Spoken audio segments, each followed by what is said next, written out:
Hey y'all, this is Johanna with Echoes of the Future, and today I am going to show you how to use pattern fill for my wallpaper mock-ups, my fabric mock-ups, and pillow mock-ups. I'm going to be using my wallpaper mock-up as a demonstration, but the principles are exactly the same whether you're using wallpaper, a shirt, or a pillow. You're going to have basically the same elements inside of your folders to use. So essentially when you open up your file, you're going to see that you have a bunch of folders, and you'll need to expand those folders, figure out which mock-up you're using, and then click on this little arrow here to expand the folder so you can see the contents. Inside of that folder, there are going to be three basic layers. One is a wall shadow, one is a smart object, which is where you're going to place your pattern, and one is the background. So if I turn off the smart object, you'll see that the pattern goes away, and then the wall shadow is really there to put on top of your wallpaper or your fabric pattern, so that it has the proper light, and you can edit that once you get your pattern in there. So if it's a light pattern, we'll go lighter on the shadow, and if it's a darker pattern, we'll go darker on the shadow. So that's really what that is for. But let's start first with the smart object. So I have a green box here, and that's what you're going to want to look for to place your pattern. Once you have located that, you're going to want to click on this first box right here, and then that's your smart object where you're going to place your pattern. Just double click on that. That will bring up a new window that has your pattern in it. Some of my mock-ups already have a pattern in them, some of them don't. It doesn't really matter. And you've got two options here to get yours in there. The first we're going to have a look at is this drop image on top. If you have a mural that you want to go on the wall, and it doesn't, you're not using a seamless pattern, it's just one large image, then all you're going to need to do is find your image. Let's see, find one for you.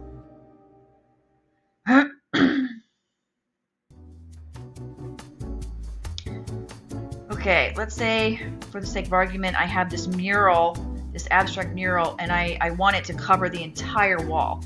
All you're going to do is you're just going to click on your image in your folder on your desk, on your hard drive, and then just drag and drop it onto this white canvas. Once you have it there, you'll need to crop it and cover the whole canvas. So you'll want to make sure that your move tool is on here, upper left.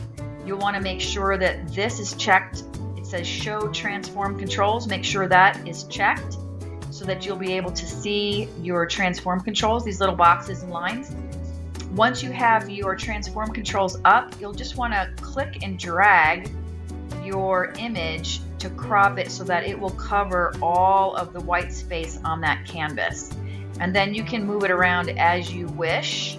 And once you have it in a position that you like, you can just click the check mark, which will place it there, and then you can save it. So to save it, you'll just close out your tab, click the little X. When it prompts you to save it, you'll say yes, and then your mural is on your wall.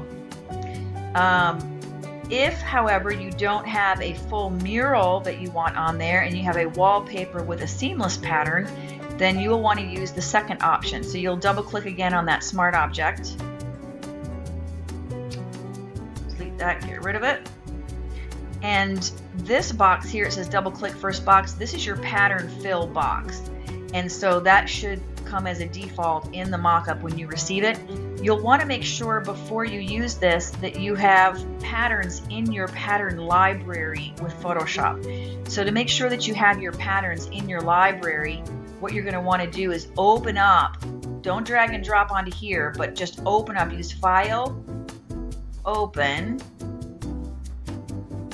and find your pattern wherever it is on your desktop. Let's just say, for the sake of argument, you'll want to look for a JPEG. So here's one that's a JPEG. I'm gonna open that up.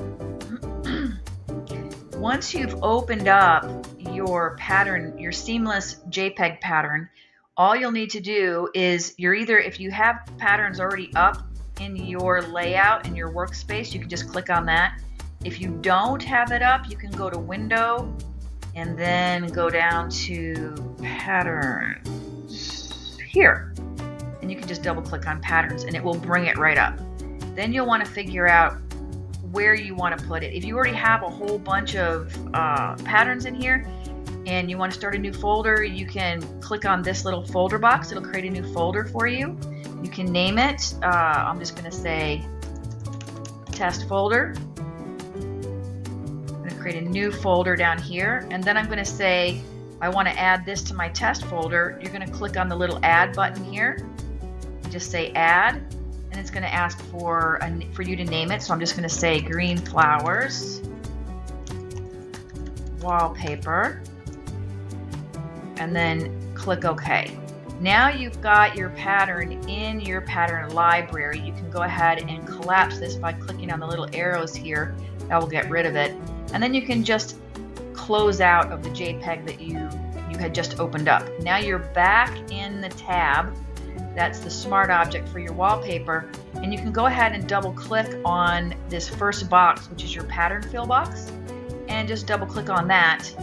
It's going to bring up your pattern fill box, and here's where you're going to choose your pattern. So the pattern that I just created was in my test folder. There it is. I'm going to open up that folder and look for the pattern that I just put in there, which is this green one here.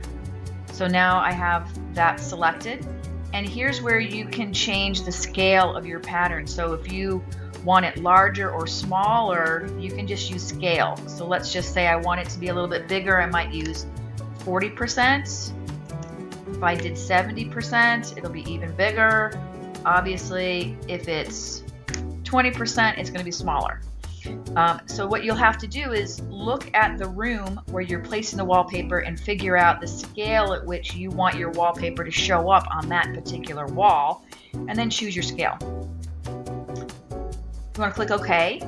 Now that you have the pattern that you want and it's in the pattern fill box, you can go ahead and close out this tab. So you're going to click on the X and save. Now your pattern is on the wall. So when you're looking at your new pattern, you're going to have some default shadows here on your wallpaper. If it's a light wallpaper, that may be all it needs. If it's a very dark wallpaper, you might want to click on the wall shadow layer here, which is going to give you a little bit more.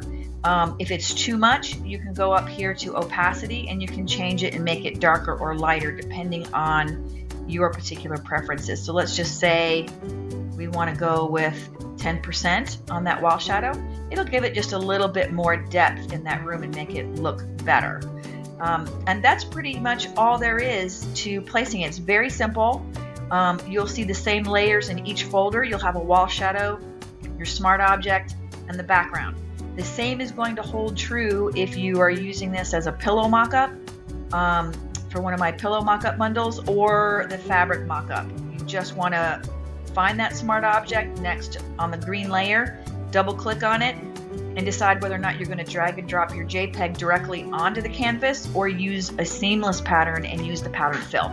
So hopefully that will help you through using these mockups. If you have any questions, I'm always available on Etsy.